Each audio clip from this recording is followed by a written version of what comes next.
Hey, you guys, we're doing some net weaving. That's a new buzzword that I learned from Dennis Patoco when I was at one of his expos a couple of weeks ago. So what's net weaving? Net weaving is trying to bring the authors together from the Win the Wellness War book, the compilation authors, and some of the media partners I'll be meeting with. And it's just for you guys to get to kind of know them, but also for them to continue to get to know each other. You know, what do they do? What excites them? Why did they write? Are they want to start a support group or a volunteer group? So you guys out there can reach out to them and find them and get to know them a little bit better. Hi, ladies. How many shots of vodka have you had before we sat down tonight? Oh, it's not Mother's Day yet.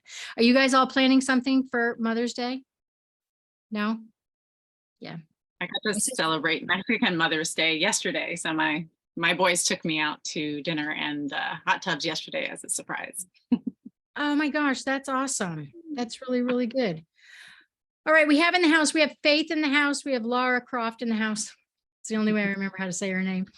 And then we have Angi in the house. And so Angi and Faith both wrote in the first book of the All Things Wellness series, The Fourfold Formula. And then Lara and Faith both blog and write and are writers, but you guys also have other lives. So Lara, tell us something that not that many people know about you and has something to do with your location of where you are right now. Oh yeah, I'm in Mexico. And yeah, and live on a boat. So yeah, I'm with my family here in Ensenada right now. We've been here since September, and we're on our cruising journey, but ended up hanging out here a little bit longer than we planned, but headed to the Sea of Cortez in November. And so you have two kiddos, two boys, right? Yes, 10 and 13. And you're homeschooling, boat Yeah. schooling. Yeah.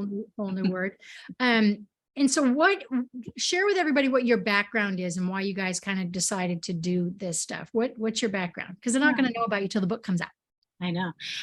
So my background is in nursing, and actually my husband is a nurse too. And I think what kind of fueled all of this is a bit of just recognizing that we never know how much time we have. We were both emergency room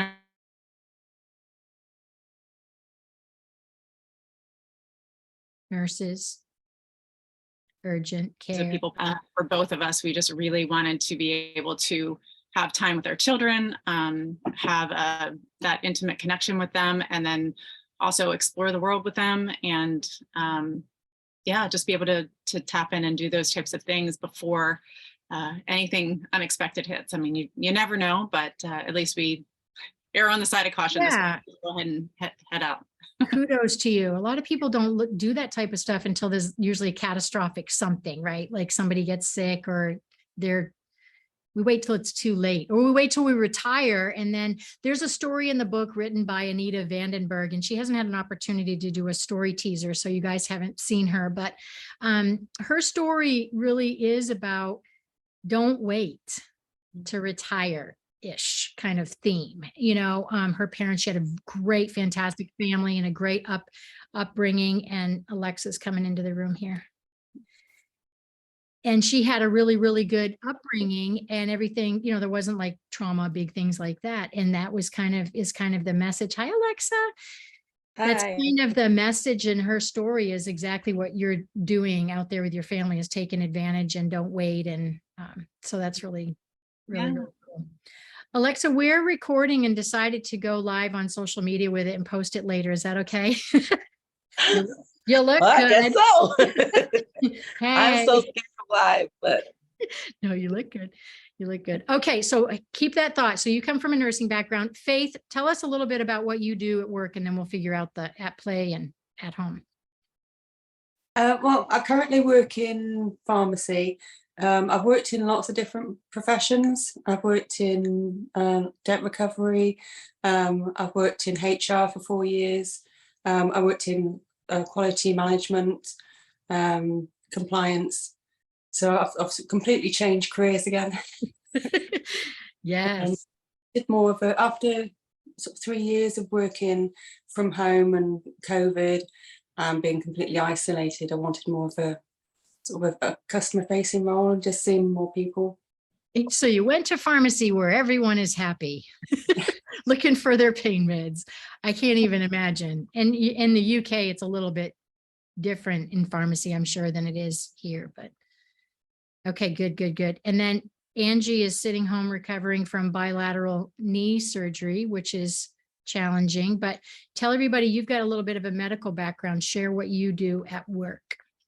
I'm a patient access representative for our local hospital and smaller urgent care.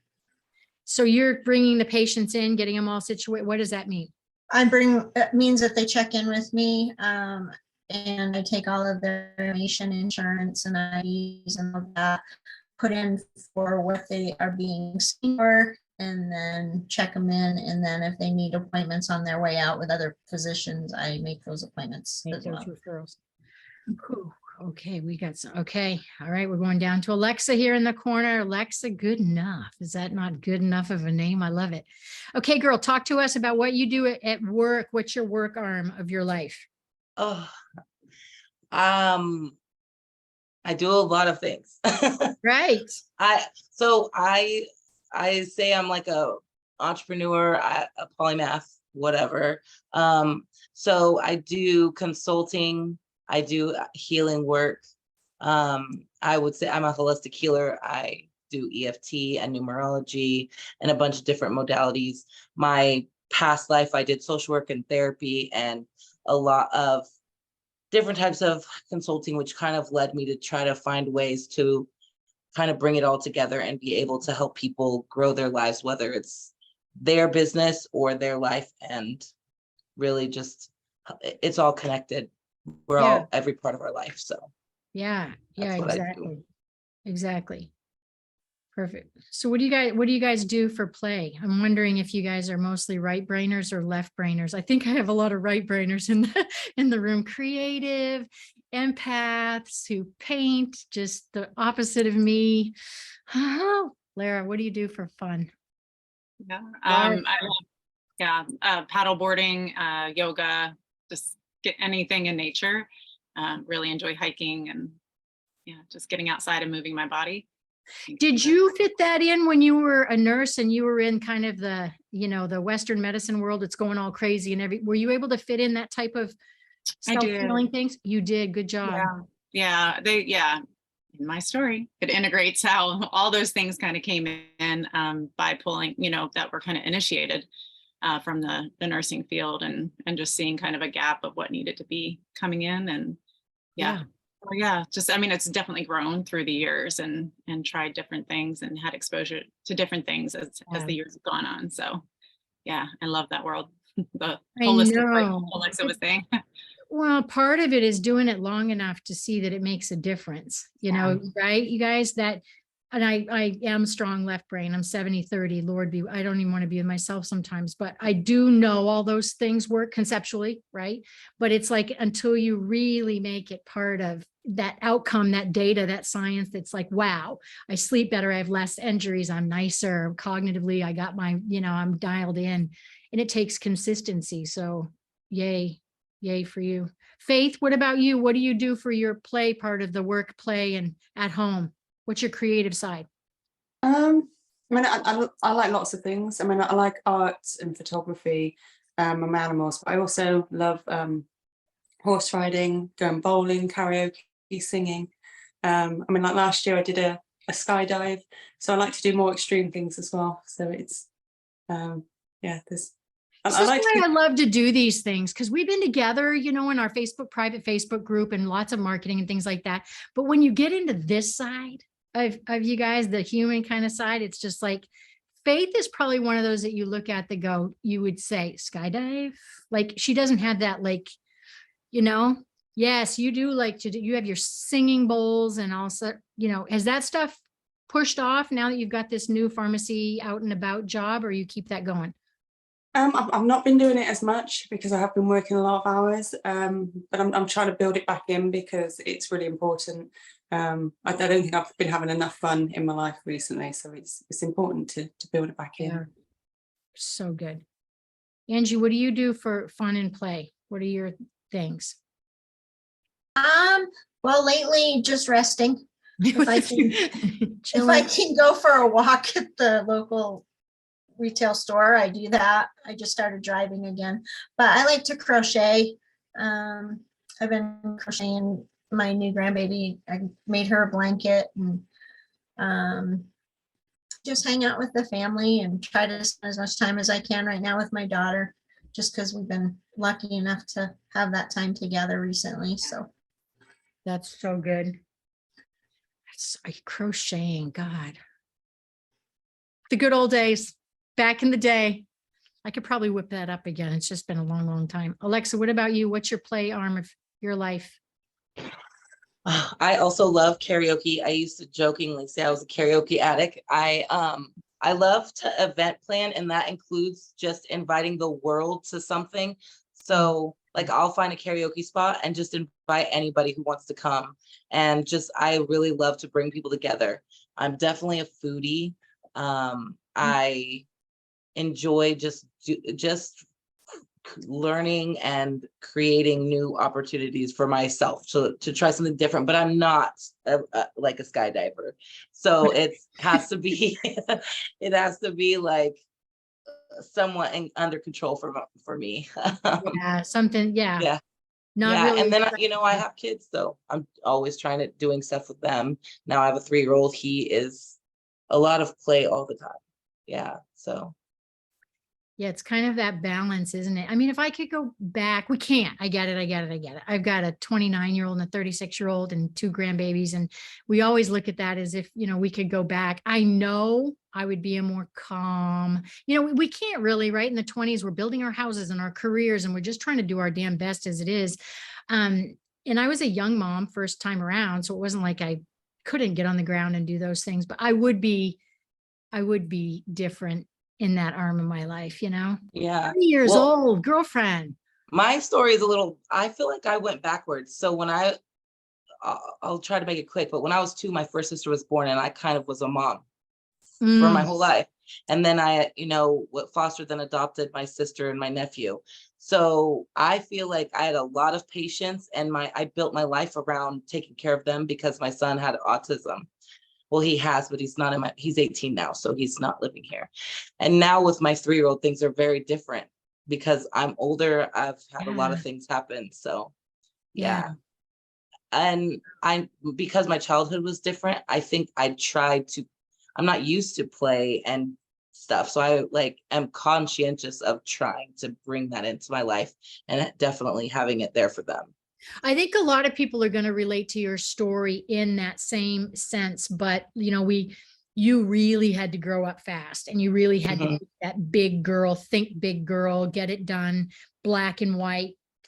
Where's the food coming from? The roof over my head. That is a grow up fast shit. Your story, I think, will really impact that kind of realm of people that we don't hear about every day. We don't think about how fast some people had to grow up and be adults, right? They couldn't be kids.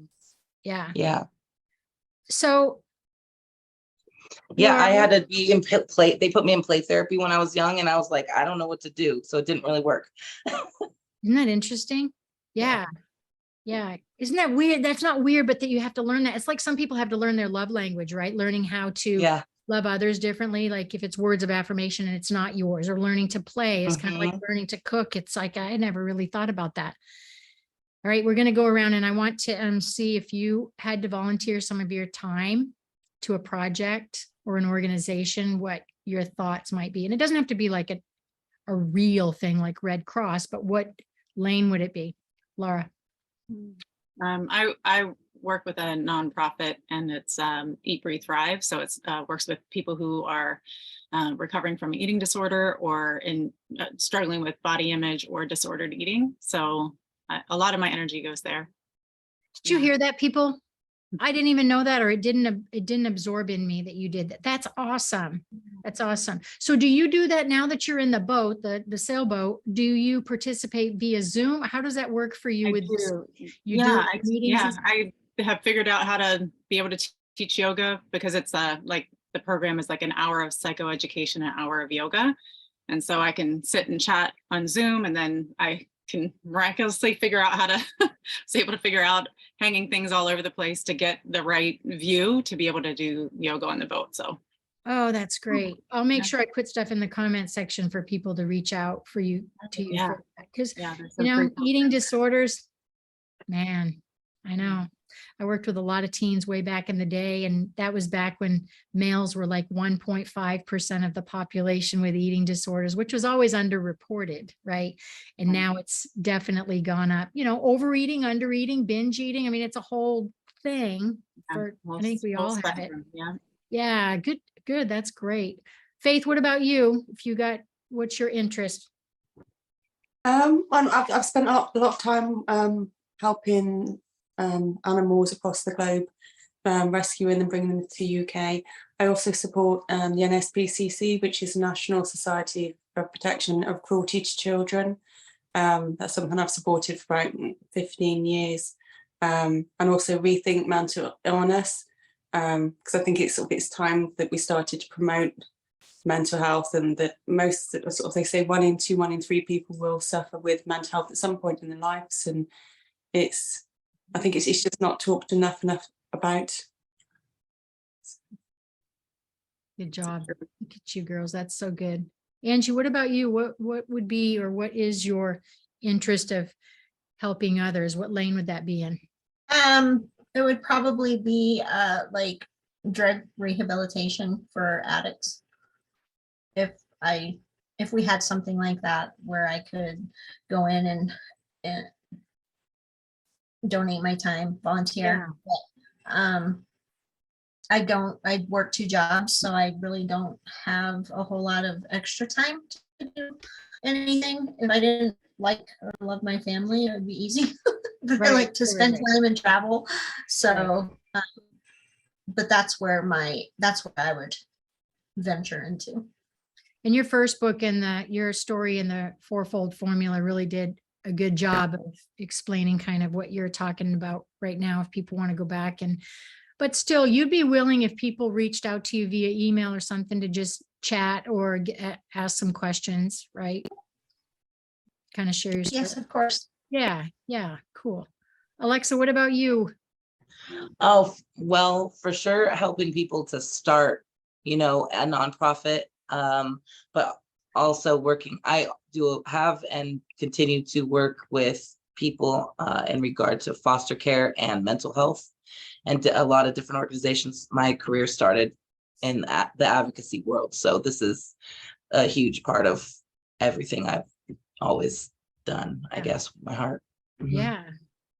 Giving of yourself. Where do you feel like, Alexxa, that you could get the most advice or help? What category would that be that you would sit back and go, like, for me, it's probably, getting off my ass and time management, right? Stop.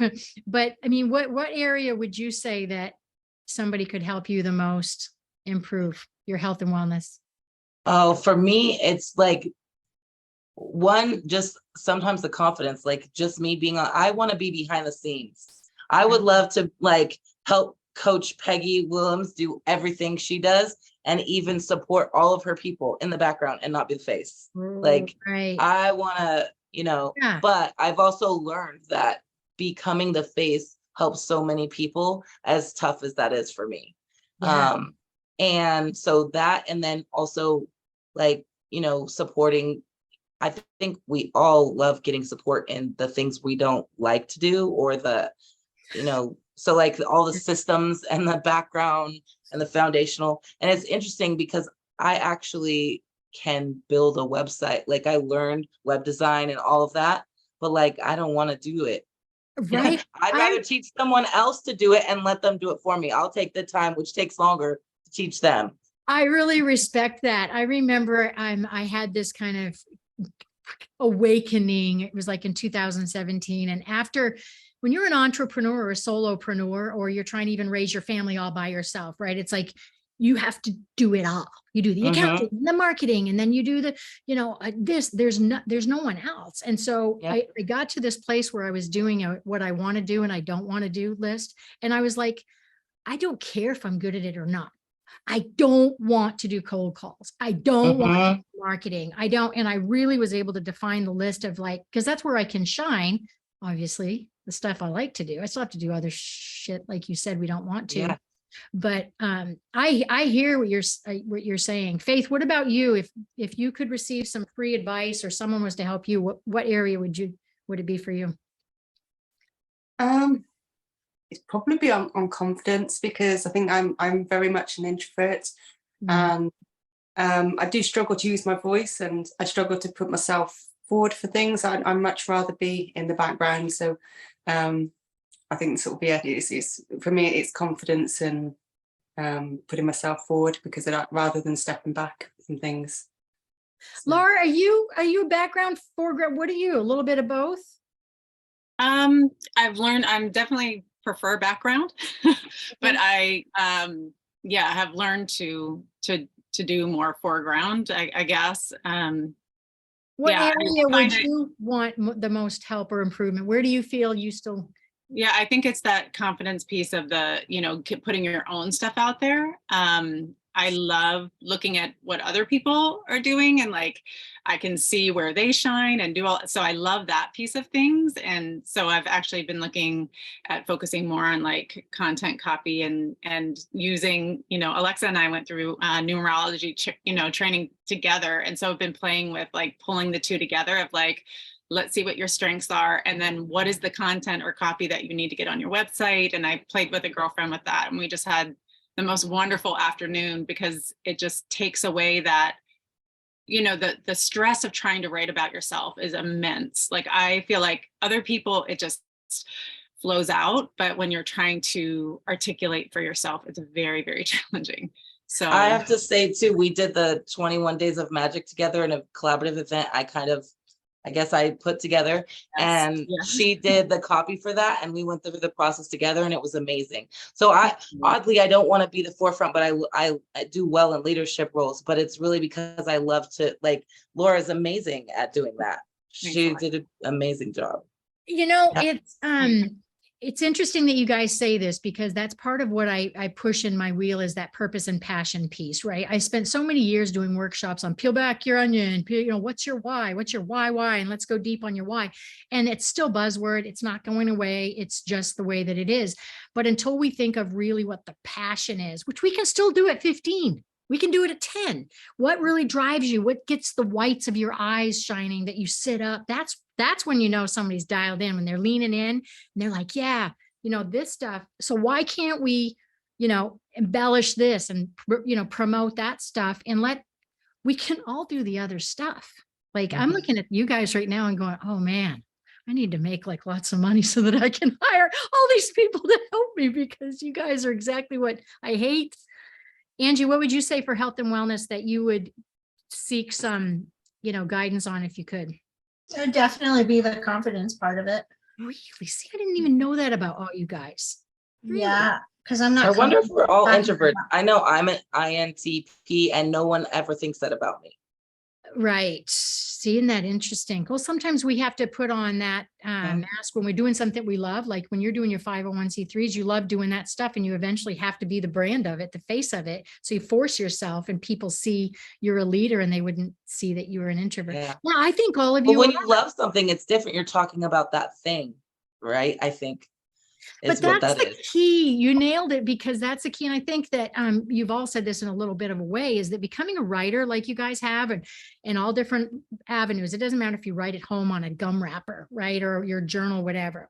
Anyone can be, honestly, anyone can be a writer. It's just hard to articulate when you put your fingers on something or a pen's in your hand. But when you think about how writing and selling yourself for most people feels so gross. Right. And that's why when you do a compilation, I'll probably do compilation books, anthologies like this the rest of my life, honestly, with different themes. I've got a really cool thing I'm meeting about tomorrow about a different avenue, but there's going to be multiple authors. And the reason I do that is I am addicted to people, and addicted to their behavior, and addicted to just sharing their shit, and it's like, because it's hard, just like you guys say, to go, hi, I'm Alexxa, this is my resume, and this is what I do, and this is what I want. But when you tell your personal stories like that, and we can chat like this, then I'm already learning about you without you having to feel like you're up there selling yourself on a TED Talk stage, right? It's amazing. Okay, let's go around one more time. And I guess we'll have a lot of these coming up where we get to know these people like this. We did this for the last book and it was called Getting to Know You. Those videos are on my website, Peggy Wilmsett, all things wellness media out there, and on my Facebook pages and stuff website.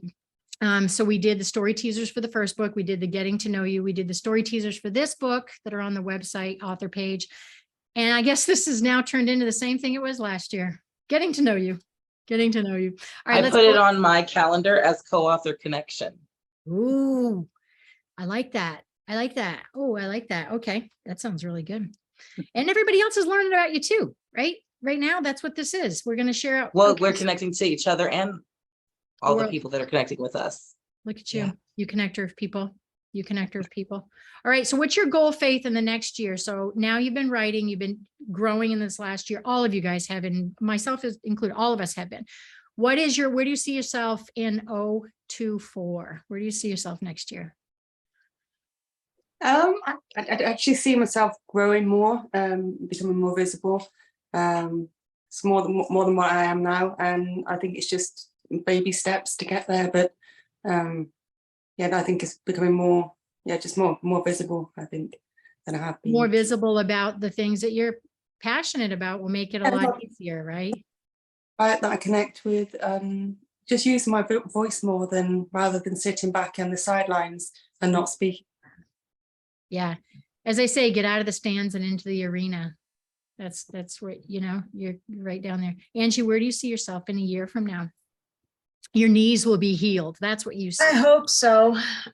Just being more active, more being outside more. We want to go on, do more things out, adventure out, that kind of stuff.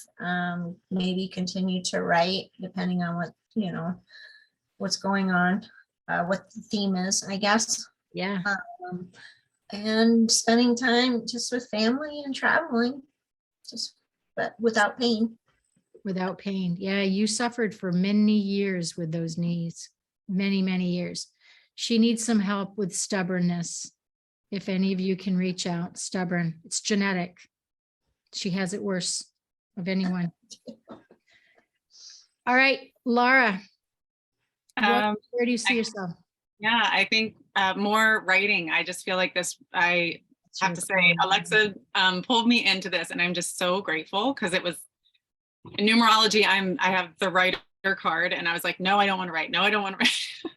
And then finally, I did this, and I'm just so grateful. And now it's just really opened things up because I'm also in that transition period with living on the boat, and cruising, that teaching yoga online full time is not a possibility. And so having an avenue that opens up where I feel like I can express my creativity and write more in these different avenues, I guess, so pull it all in is to write more, and then also combine that with the holistic work that I do, the numerology and the Reiki and the, that kind of thing, and figure out how to support others and sharing their messages as well. Just because I really have found that I just love the writing piece. So it's so good. And it's kind of like everything, until you try something you don't know. It's like a dessert, right? You don't know, and you think you don't like it, and then all of a sudden you try it. But when you were just talking about, I was thinking about, I could see an image of almost a spider web kind of up in your side when you're talking, in the sense of everything's connected, right? So it's like you went out with one goal to do blank, and then it's for you specifically, I'm thinking it steered over here, and then it went over here, and then, but what you did is you followed it. Yes. Whether it felt weird or whatever, you had this trust kind of thing and really followed it, and you're just blossoming. It's really cool. Thank you. Well, and thank you for the invitation, to blog for you, the opportunities that came up. It's been wonderful. So the door's open. When the door slams in front of your face 3 times, then that's usually just sit back and it'll open eventually, right? That's so good. Alexxa, where do you see yourself in a year? With a 4-year-old. Yes, that was actually the first thought that came to my mind, and I was like, that's not what I should say. But yes. I think really getting more comfortable with growing and being able to do my work more and in different ways, and hopefully writing more and talking more about like my process and how, no matter like where you come from or what your difficulties are, you can still do this. On our teaser, we talked a little bit about how my process, like we went back and forth a lot, and some of it wasn't even about the writing, it was more about the process of it. And I don't really talk about it a lot, but I have some learning difficulties that it's hard sometimes for me to, I overthink it. I have to do it a different way. So what I did was just like record myself talking, and then I had to go back and edit it, but I had to start with something, because if there's nothing, I really struggle. And so I hope that other people listening hear this, because even if you struggle with that, you can still write, you still have something to say, and your process might be different, but you can do So it. interesting you say that, because that's actually what I want to do as a follow-up to these compilation books, is to talk about the process, right? Yeah. So, because there are so many processes. I mean, if I could tell you how many different ways I got these stories, it would blow your mind. You know, I have a dyslexic writer that I've worked with for 2 books. And you know what? It stopped her from writing for decades. So you nail it like that. It's like, whether it is taking images, I've had somebody take a literal image of something that they wanted to say with their story and be like, how do we make those words make sense? Because it's like painting. Unless you start something on a canvas, it's like, shit, where do I go? How is this going to work? I love that you just said that, because sharing the process. And you know what? If one thing doesn't work, you try 2, and if 2, and then 3, and then 80 and 90, just keep going. Right? And I just always want to do a lot of different things and help a lot of people, organizations included. So, you know, a lot of people talk about you have to niche and brand, but I feel my brand is that I'm all these things. I want to continue to do all of these things, and hopefully, you know, inspire other foster youth in the process. And I'm going to leave it with that, because that's one of the great way to leave this is, don't forget that you are your brand. We all chase, I've been there. We chase the colors and the messaging and what's it, you know, the brand, and who's going to be attracted to the brand. You know, who's attracted to the brand? The people who connect with you and your face and your color and your energy like this. And if they don't, they can fall away. I'm not for everybody. Just trying to say it. So if we sell the passion, all those other skills without even saying the skills, that's why I can't stand professional resumes anymore. I'm so over it. Like, tell me about you in a story without telling me that you freaking ass did this stuff, because that's the magic. So you guys, you're your own brand out there. And these are just 4 of the amazing people that I know. And I hope you grabbed onto something that they do or they're interested in, or you see how you might connect. In the comment section of this video, I'll make sure that we have all of their information and you can reach out to them. And if you're mean to them, I don't even want to tell you what I'm going to do to you. So be nice. We know how to block past, don't we, girls? Okay. If one more person who looks like a naval officer reaches out and tells you that you're all gorgeous and they love your smile, cut and paste. Okay. Bye, you guys. I'll talk to you really soon. Bye. Thanks for meeting.